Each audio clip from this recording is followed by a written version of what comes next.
Hello everyone. So today's topic is about the construction of three-phase synchronous machines. तो हम main part study करेंगे. तो सबसे पहले है स्टेटर फ्रेम या फिर स्टेटर कवर. सो आप ये वाला डायग्राम देखिए. अब जो भी कोई भी मशीन होगी उसका कोई ना कोई आउटर पार्ट होगा जिसको हम फ्रेम या कवर कहते हैं. अब इसका क्या क्या काम होता है वो देखिए.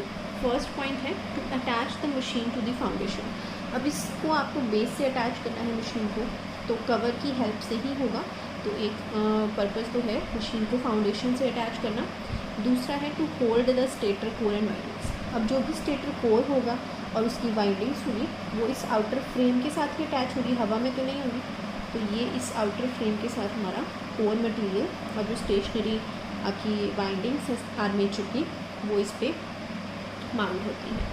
ठीक है. तो स्टेटर कोर को होल्ड करना और दूसरा है इसको फाउंडेशन से अटैच करना मशीन को. और जो मटेरियल का ये बना होता है वो है कास्ट आयरन और welded steel. Next we have stator core. अब स्टेटर फ्रेम के बाद आएगा स्टेटर कोर. अब इस फ्रेम के साथ हम स्टेटर कोर को अटैच करेंगे. तो ये तो मैं आपको फ्रंट व्यू दिखा रही हूँ. एक्चुअल में जो मशीन होगी वो तो एक सिलेंडर की फॉर्म में होगी. ठीक है. सामने से देखेंगे तो ऐसा दिखेगा. तो जो कोर है वो स्टील से बना होता है. ठीक है. और उसको एक हॉलो सिलेंडर की शेप दी जाती है. ओके. और एक और पॉइंट है यहाँ पे नोट करने का कि ये थिन स्टील लैमिनेशंस का बना होता है. ठीक है. लैमिनेशंस का मतलब है अगर मान लीजिए ये स्टेटर कोर है तो बहुत आप अगर हम बारीकी से देखेंगे तो पतली पतली ऐसी शीट्स होंगी. ठीक है. बहुत बारीक छोटी पतली पतली थिन शीट्स होती हैं और उनको आपस में ऐसे असेंबल किया जाता है. सॉरी ये थोड़ा नीच नहीं बन रहा पर बहुत बारीक बारीक आपकी शीट्स से उनको असेंबल करके ये बनाया जाता है. ठीक है. पूरा का पूरा स्टेटर इस तरह से बना होता है. ओके. मतलब एक शीट आपकी ऐसी होगी, फिर ऐसी बहुत सारी शीट्स होंगी, उनको स्टैक कर दिया जाता है और एक हॉलो सिलेंडर बना दिया जाता है. अब हम ऐसा क्यों करते हैं, मतलब इनको थिन शीट्स से क्यों बनाते हैं, उसका भी रीज़न है और बहुत इम्पॉर्टेंट है ये. अब देखिए हमें पता है कि जब भी कोई आपका करंट कैरिंग कंडक्टर होता है, ठीक है, तो उसकी मैग्नेटिक फील्ड होती है. तो अब जब यहाँ पे मैंने आर्मेचर की हम कंडक्टर्स रखेंगे, ओके, तो और बीच में जब हम रोटर को रोटेट कराते हैं तो इन आर्मेचर कंडक्टर्स में आपका करंट फ्लो हो जाता है. ठीक है. मतलब इस आउटर वाले पोर्शन में जो हम वायर्स अटैच करेंगे, वाइंडिंग हम इस पर करेंगे, उसमें हमारा करंट फ्लो करेगा. ठीक है. अब और ये ऑल्टरनेटर है तो कौन सा करंट इसमें जनरेट होता है, एसी करंट जनरेट होता है. ठीक है. मतलब सपोज़ ये आपका कोर है और इस पर जो भी हमने वाइंडिंग कर रखी है इस तरह से,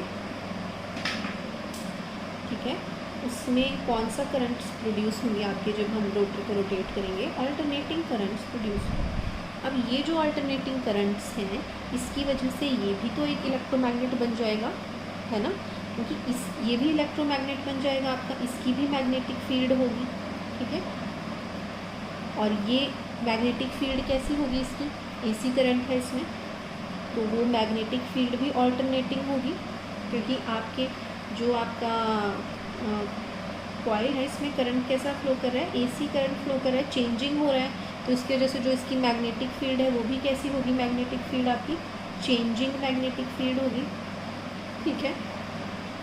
तो अब ये जो चेंजिंग मैग्नेटिक फील्ड है इस जो कोर है, कोर का मटेरियल, इस चेंजिंग मैग्नेटिक फील्ड जब उसके साथ लिंक होगी तो उसमें भी कुछ करंट प्रोड्यूस हो सकता है.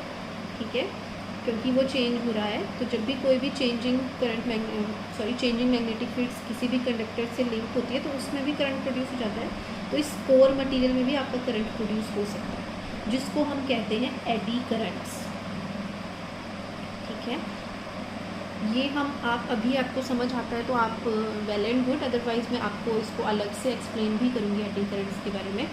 तो ये करंट्स हैं जो कोर में आते हैं, कोर के मटेरियल में, क्योंकि उसकी बाइंडिंग में जब एक ऑल्टरनेटिंग करंट फ्लो करता है. तो ये एक तरह से अननेसेसरी करंट है, हमें नहीं चाहिए। तो हमें इसको मिनिमाइज़ करने के लिए हम क्या कर सकते हैं, इस कोर को हम पतली पतली शीट्स में कट कर देते हैं और हर एक शीट को दोनों के बीच में लेमिनेशन हो जाती है, ठीक है। दोनों एक दूसरे से इंसुलेटेड होते हैं, मतलब यहाँ पे हम एक इंसुलेटिंग मटेरियल की वो कर देते हैं, कोटिंग करते हैं। तो इस तरह से पूरे कोर को हम इस तरह से बनाते हैं और दो आपकी जो मतलब दो जो ये रिंग्स हैं इनके बीच में लेमिनेशंस होती हैं, जिसकी वजह से अब करंट ने तो ऐसे फ्लो करना था, तो क्योंकि यहाँ पे इंसुलेटिंग मटेरियल आ गया तो करंट के फ्लो को ये रोकता है, एडी करंट के फ्लो को रोकता है इस ठीक है, क्योंकि ये इंसुलेटिंग लेमिनेशंस हैं बीच में। तो एडी करंट को मिनिमाइज़ करने के लिए हम क्या करते हैं, स्टील की लेमिनेशंस को, पतली पतली लेमिनेशंस को in the form of hollow cylinder हम स्टैक कर देते हैं, ठीक है। तो अभी के लिए आप इतना ही याद रखिए, अगर एडी करंट वाला कंसेप्ट समझ आ गया है तो अच्छी बात है, वरना मैं आपको दोबारा एक्सप्लेन करवा दूँगी। तो दूसरी बात, अब ये तो बात आ गई हमारे स्टेटर की, अब इस पर हमें वाइंडिंग्स रखनी है, तो हम कैसे रखेंगे, तो इसके लिए है कि slots are cut on the inner periphery. अब जो ये आपका स्टेटर कोर है, इसके अंदर वाली साइड हम इस तरह से स्लॉट्स बना देते हैं, ठीक है। हर एक स्लॉट में हम वाइंडिंग को रखते हैं, तो इस तरह से हम स्लॉट्स कंस्ट्रक्ट करेंगे और इन स्लॉट्स में वाइंडिंग होगी आपकी, ठीक है। तो स्लॉट्स कट करते हैं and 3-phase winding is put in these slots. In slots में हम 3-phase वाइंडिंग को पुट करते हैं। तो मेन पॉइंट्स आपके ये हैं, फर्स्ट ये है, सेकंड ये है और थर्ड ये, okay. So next is rotor construction. So rotor हमारा दो टाइप्स का है। सबसे पहले हम सेलिएंट पोल रोटर को स्टडी करेंगे। सो सेलिएंट का मतलब होता है प्रोजेक्टिंग मतलब बाहर को निकला हुआ। तो यहाँ पे देखिए ये जो पोल्स हैं ये इस तरह से बाहर को प्रोजेक्ट हैं, बाहर की तरफ को निकले हुए होते हैं, ठीक है।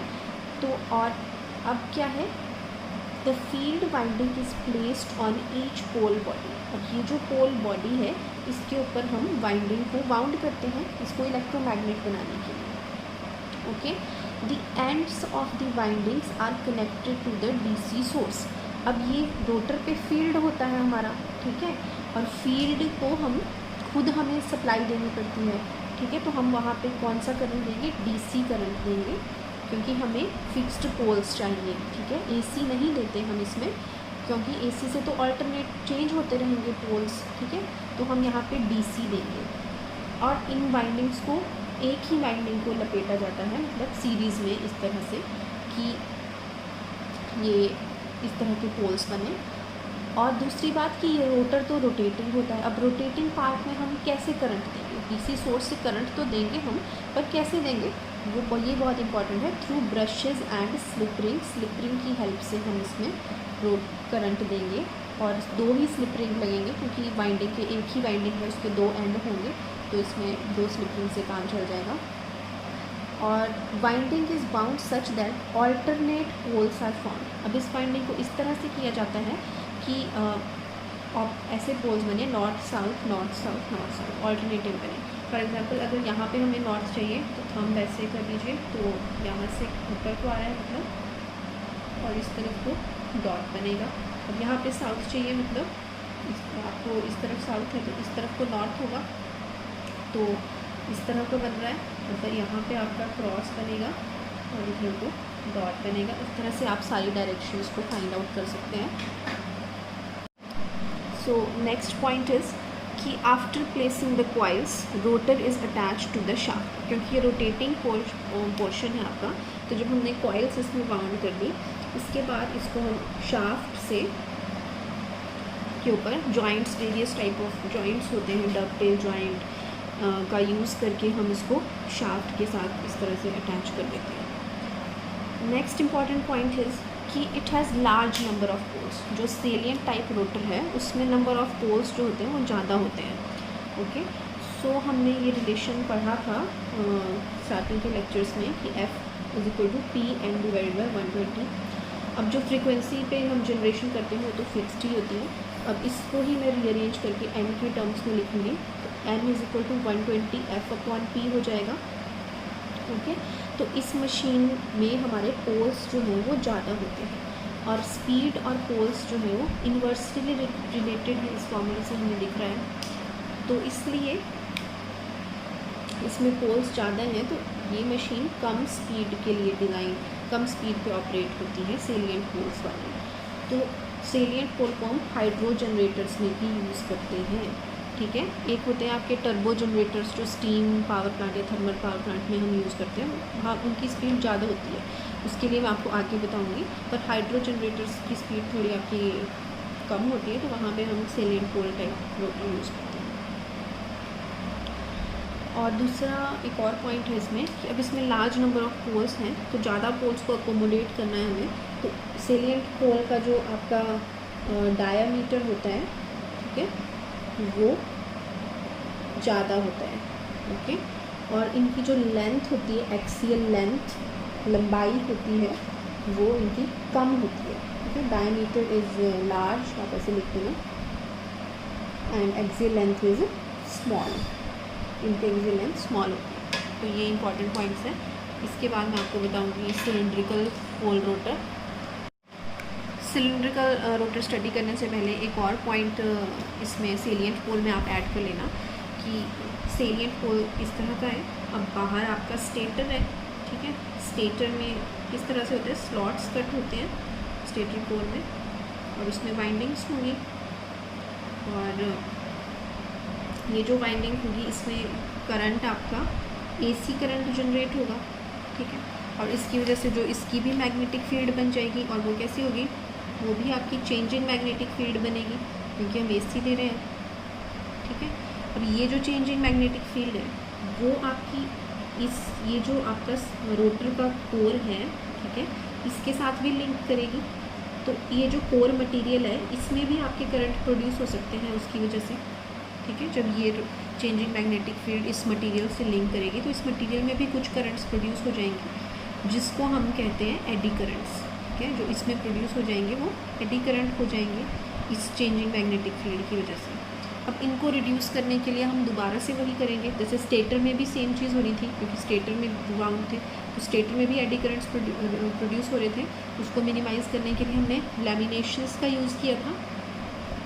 ठीक है, पतली पतली शीट्स से बनाया था, उनको ऐसे स्टैक करके पतली शीट्स को, और दो शीट्स के बीच में यहाँ पे एक ऐसा मटेरियल था, लैमिनेशन थिन, मतलब वो इंसुलेटिंग मटेरियल था बीच में। ठीक है, तो करंट जो है वो करंट को पाथ नहीं मिलेगा क्योंकि बीच में इंसुलेटिंग है। तो उसी तरह का स्ट्रक्चर हम इधर भी करेंगे। तो एक और पॉइंट आपने लिखना है कि बिकॉज रोटर इज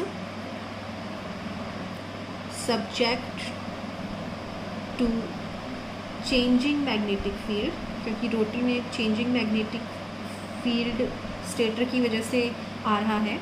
ठीक है, due to AC currents of armature के AC करंट्स की वजह से। ठीक है, क्योंकि rotor is subject because rotor is subject to changing magnetic field due to AC currents of armature, it is made up of thin steel laminations to reduce eddy current loss. ठीक है, next यहाँ पे space नहीं है तो मैं यहाँ पर लिख रही हूँ, it is made up of thin steel laminations to reduce eddy current loss. Okay,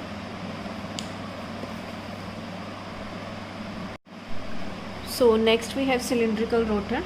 it is also known as non salient pole rotor भी बोलते हैं इसको. ठीक है.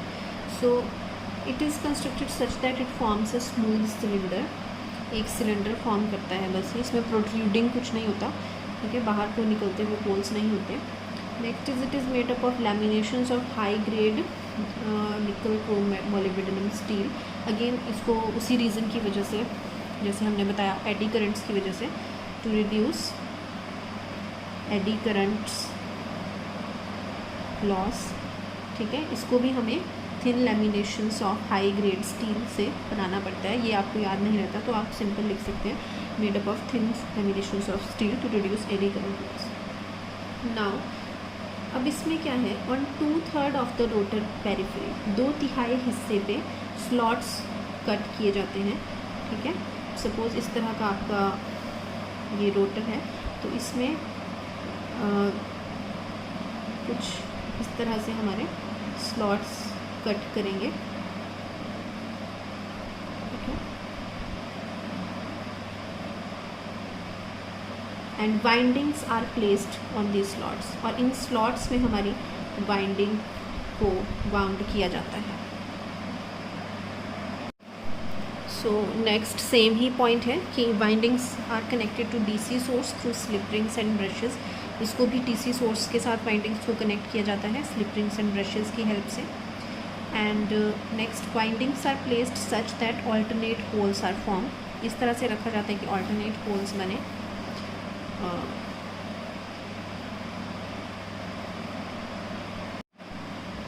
सो नेक्स्ट पॉइंट इज कि सिलेंड्रिकल रोटर का डायामीटर स्मॉल होता है as compare to salient pole. They have small diameter.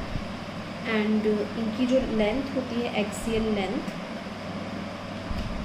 वो लार्ज होती है. Okay. So they are suitable for high speed machines. Okay. This is a very important point. ये बहुत बार exams में पूछा जाता है कि कौन सी टाइप जो है वो हाई स्पीड के लिए यूज़ होता है. तो इसको हम हाई स्पीड्स के लिए यूज़ करते हैं. इसीलिए इसको हम आपका steam and gas power plants में यूज़ करते हैं. ठीक है. और इसी टाइप को हम टर्बो जनरेटर्स भी कहते हैं. ठीक है. जो cylindrical type rotor synchronous machines हैं उनको हम टर्बो जनरेटर्स भी कहते हैं. Again a very important point. ठीक है. दोबारा से मैं इसको क्लीन लिख देती हूँ. टर्बो जनरेटर्स भी कहा जाता है.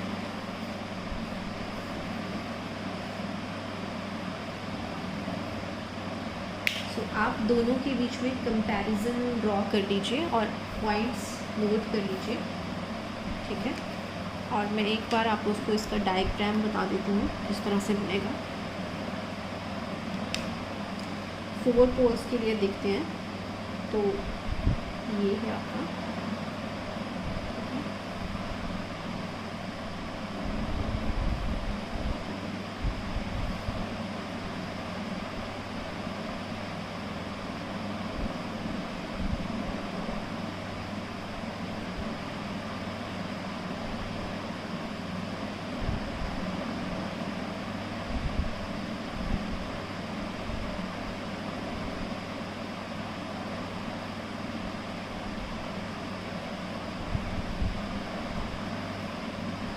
तो इस तरह का स्लॉट्स बनेंगे.